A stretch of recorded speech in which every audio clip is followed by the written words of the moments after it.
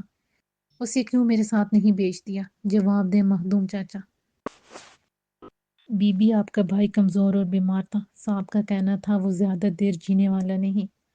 وہ وہاں اسپتال میں تھا، علاج کے لیے اسے لامیا بی بی نے اپنے پاس روک لیا تھا۔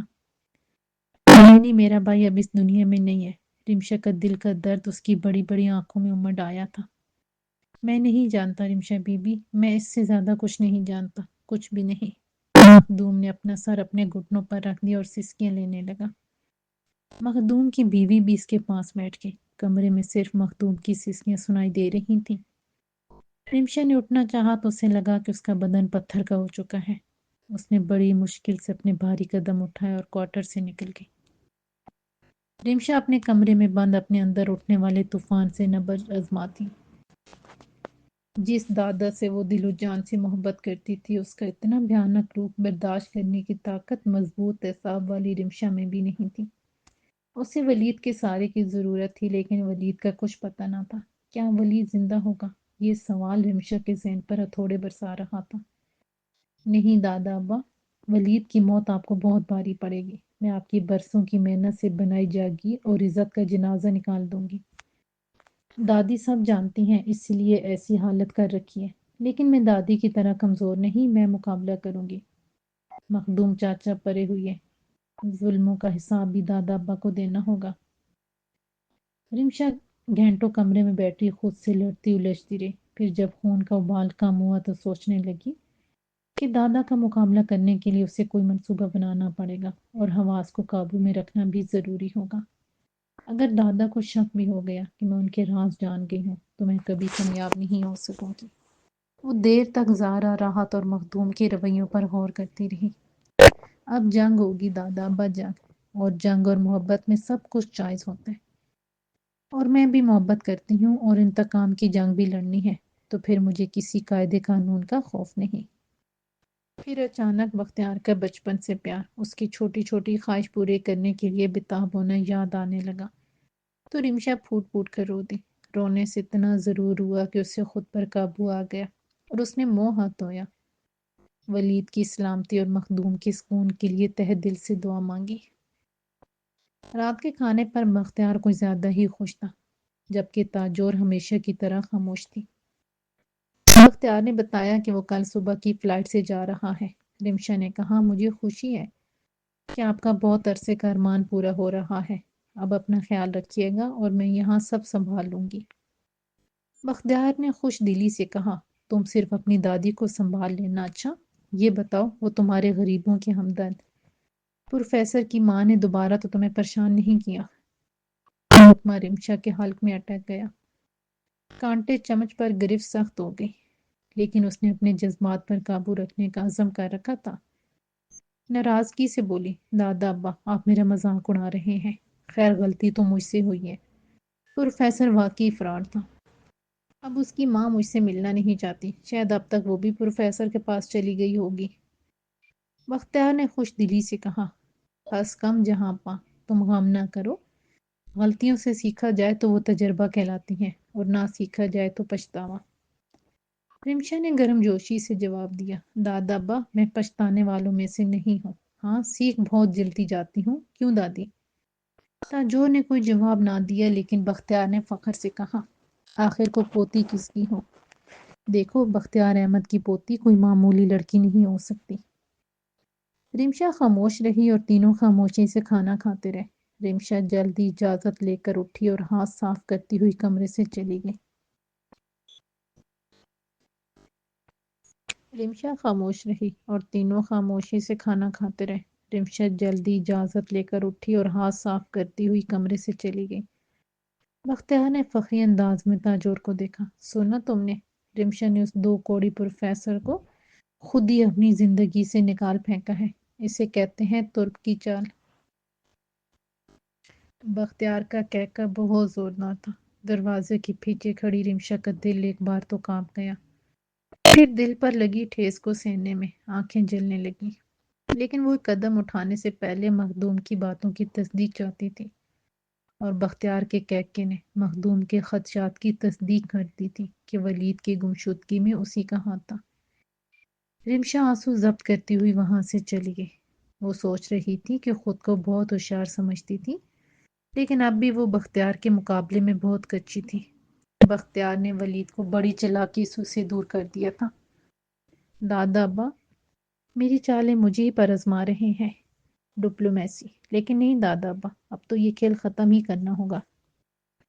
بختیار تاجور کی خاموشی کو نظر انداز کرتی بولا، ہاں بھائی، تمہارا خیال بالکل درست تھا کہ وہ کمبخت پروفیسر ہماری پوتی کو زینہ سمجھ کر ہم تک پہنچنے کی کوشش کر رہا تھا۔ آسمان پر چڑھنے کی کوشش میں پتال میں جا گرا۔ آئندہ اس کی 7 نسلیں بھی ایسی کسی کوشش کے بارے میں سوچنے کی جرات نہیں کریں گی۔ تاجور نے بے چینی سے پہلو بدلا۔ بختیار صاحب، اللہ اپنی رسی ڈھیلی چھوڑ دیتا ہے، لیکن جب کستا ہے تو اس کی سختی کا تصور انسان نہیں کر سکتا۔ بختیار کی ساری خوش دلی ہوا ہو گئی اور وہ غصے سے تل ملاتے ہوئے بولا، خاموش، تم کیسی بیوی ہو جو اپنے شوہر کو بد دعائیں دے رہی ہو؟ لعنت ہے تم پر۔ ارے پاگل، یہ سیاسی پینترے ہیں۔ تمہارا کیا مطلب ہے کہ میں اپنی پوتی کو اس 2 ٹکے کے پروفیسر کے حوالے کر دیتا؟ تاجور بیگم مخبل میں ٹاٹ کا پیون نہیں لگایا کرتے۔ بختیار نے غصے میں نیپکن میز پر پھینکا اور تاجور کو اکیلا چھوڑ کر چلا گیا۔ تاجور کے سینے میں اٹھنے والا طوفان آنسو بن کر آنکھوں سے بہنے لگا۔ بختیار اپنے آفس میں بیٹھا تھا۔ روحان اور بابر بھی سامنے بیٹھے تھے۔ بختیار نے چائے کا گھونٹ بھرا اور بولا، اب کوئی پریشانی نہیں، رمشا خود اس پروفیسر سے بدزن ہو گئی ہے۔ روحان نے کہا، لیکن کب تک؟ وہ باہر آتے ہی پھر رمشا پر ڈورے ڈالے گا اور یہ میں برداشت نہیں کر سکتا۔ بختیار نے روحان کو تسلی دیتے ہوئے کہا، نہیں، ایسا نہیں ہوگا۔ پھر میرے آنے تک وہ میری قید میں ہے، تب تک رمشا کے ذہن سے اس کی شکل بھی مٹ جائے گی، اور پھر وہ اچھی طرح سمجھ گئی ہے تو اس کا سٹیٹس کیا ہے۔ اسے معمولی لوگوں سے فاصلہ رکھنا ہے، تم فکر مت کرو۔ بابر پہلو بدلتی ہوئے بولا، چاچا آپ کہیں تو میں اپنے آدمی اس کے پیرے پر بٹھا دوں۔ روحان نے تل ملاتے ہوئے کہا، میں کہتا ہوں پیرا دینے کی ضرورت ہی کیا ہے، اسے دنیا ہی سے اٹھا دینا چاہیے، قصہ ختم۔ یوں بھی ایک کیڑے کے مر جانے سے دنیا کی آبادی میں کون سی کمی ہو جائے گی؟ روحان کے ہر لفظ سے نفرت اور حقارت ٹپک رہی تھی۔ بختیار کو دکھ ہوا کہ ایسا جاہل اور بد زبان شخص اس کا داماد بننے والا تھا، لیکن ابھی اسے اور بہت کچھ کرنا تھا، اسی لیے اس نے اپنی ناپسندیدگی کا اظہار نہیں کیا اور تحمل سے بولا، جو کام بغیر خون خرابے کے ہو رہا ہے اس کے لیے اپنے ہاتھ گندے کرنے کی ضرورت نہیں۔ اور ہاں، تم سناؤ، رمشا گاؤں میں خوش تو تھی؟ روحان یہ یاد کر کے کہ رمشا نے گاؤں میں رہنے کی خواہش ظاہر کی تھی مسکرا کر بولا، جی دادا، رمشا نے خود کہا کہ وہ گاؤں میں رہنا چاہتی ہیں۔ روحان کی اس بات پر بختیار بھی مسکرا دیا۔ اس نے کہا، پھر اب تو تمہیں خوش ہونا چاہیے۔ بابر، بس میرے آنے کے کچھ ہی عرصے بعد ہم سلمان اور رمشا اور تمہارے بچوں کی خوشیوں کا جشن منائیں گے۔ تینوں اپنے خوابوں کی دنیا میں گم ہو گئے تھے اور خوش تھے۔ بختیار جانے کے لیے تیار تھا، خوشی سے اس کا چہرہ تمتما رہا تھا۔ تاجور پاس ہی اداس کھڑی تھی، ستے ہوئے چہرے پر دکھ کی پرچھائیاں صاف نظر آ رہی تھیں۔ دادی کو اس حال میں دیکھ کر رمشا کو دکھ ہوا کہ اس کی خوشی رہنے والی اور اتنی خوبصورت دادی چند ہفتوں میں برسوں کا سفر طے کر گئی تھی۔ ایسا لگتا تھا جیسے وہ ایک زندہ لاش تھی، سانس تو لے رہی تھی لیکن زندگی نام کی کوئی چیز اس کے جسم میں باقی نہیں رہی تھی۔ رمشا نے بڑے دکھ سے سوچا کہ دادا نے دادی کو کتنا دکھ دیا تھا، لیکن انہیں ذرا بھی اس بات کا ملال نہیں تھا۔ رمشا کو تھوڑا سہی یہ سکون تھا کہ کم از کم دادی کسی غلط کام میں دادا کے ساتھ نہیں تھی، لیکن وہ ایک عام عورت کی طرح کمزور تھی۔ ان کی زندگی شور کی فرما برداری میں گزری تھی۔ فیصلہ صرف شور ہی کر سکتے تھے۔ انہیں بچپن ہی سے یہی سمجھایا اور بتایا گیا تھا کہ ہر عورت کے لیے شور کی فرما برداری میں ہی عورت کی عزت ہے۔ رمشا نے دل ہی دل میں فیصلہ کیا کہ وہ اس سکتے ہوئے معاشرے کا حصہ کبھی نہیں بنے گی۔ اس کا دادی کا رو رو کر دادا سے رحم کی بھیک مانگنا نظروں میں گھوم گیا تھا۔ جانے وہ دادا کو کس کام سے روکنے کے لیے ہاتھ جوڑ کر رحم کی بھیک مانگ رہی تھی۔ رمشا نے عہد کیا، میں دادی کی طرح کبھی رحم کی بھیک نہیں مانگوں گی، میں لڑوں گی اپنے حق کے لیے، اور پھر موت یا فاتح۔ رمشا دادی کے برابر آ کھڑی ہوئی اور اس کے کندھے پر پڑی بے ترتیب شال کو محبت سے درست کرنے لگی۔ تاجور نے بھی پیار سے رمشا کا گال تھپ تھپا دیا، دل و دماغ میں اٹھتے طوفانوں کو سینے میں دبائے۔ رمشا جذبات سے آری چہرہ لیے کبھی دادی اور کبھی دادا کو دیکھ کر سوچ رہی تھی کہ دادا کا اس قدر خوشی کا باعث محض اس کی ماں سے ملنے جانا نہیں ہو سکتا۔ اور پھر یہ سوال بھی دل و دماغ میں کچوکے لگا رہا تھا کہ بختیار اب اس کی ماں سے کیوں ملنے جا رہا تھا، جب اس کا بھائی اب اس دنیا میں نہیں اور ماں بھی دوسری شادی کر چکی تھی، تو لامیہ کا بختیار سے کیا تعلق ہو سکتا تھا۔ ساتھ ہی وہ یہ سوچ رہی تھی کہ دادی کے دکھ کی وجہ ولید کی گمشدگی نہیں ہو سکتی۔ وہ ایسے کئی واقعات دیکھ چکی ہوگی، اور پھر ان کا ولید سے کوئی جذباتی تعلق بھی نہیں تھا، تو پھر ایسا کیا تھا جس نے دادی کو زندہ لاش بنا دیا تھا۔ رمشا سمجھنے سے قاصر تھی۔ بختیار نے رمشا سے کہا، اپنی دادی کا خیال رکھنا، اور ہاں، واپسی پر تمہارے لیے ایک بہت نایاب تحفہ لاؤں گا اور ایک خوشخبری بھی دوں گا۔ رمشا زبردستی مسکراتی ہوئی بولی، دادا ابا، اتنا سسپینس کس لیے؟ یہ سن کر بختیار نے خوش دلی سے کہکا لگایا، رمشا بیٹی تم جان جاؤ گی، فی الحال انتظار کا لطف لو۔ رمشا نے برجستہ کہا، انتظار میں لطف کہاں، ہاں کوفت ضرور ہوتی ہے دادا ابا۔ بختیار ایک بار پھر ہنس دیا، ہماری بیٹی کی یہی باتیں تو ہمیں اس کا دیوانہ بنائے ہوئے ہیں۔ مجھے تم پر فخر ہے، تم صحیح معنوں میں بختیار احمد کا خون ہو، بالکل ویسے ہی جیسا میں سوچا کرتا تھا۔ رمشا نے جواب نہیں دیا تو بختیار نے پھر کہا، رمشا مجھے پورا یقین ہے کہ میری پوتی میرے ہر فیصلے کی راز رکھے گی اور اپنے بوڑھے دادا کو کبھی شرمندہ نہیں ہونے دے گی۔ رمشا بھی خاموش رہی تو بختیار نے مشکوک نظروں سے پہلے تاجور اور پھر رمشا کو دیکھا۔ رمشا نے کہا، دادا میں بھی آپ سے بہت محبت کرتی ہوں اور آپ بھی مجھ سے بہت محبت کرتے ہیں، تو پھر جو توقع آپ کو مجھ سے ہے وہی مجھے بھی آپ کی محبت سے ہے۔ آپ بھی میرے فیصلوں کی عزت کریں گے نا؟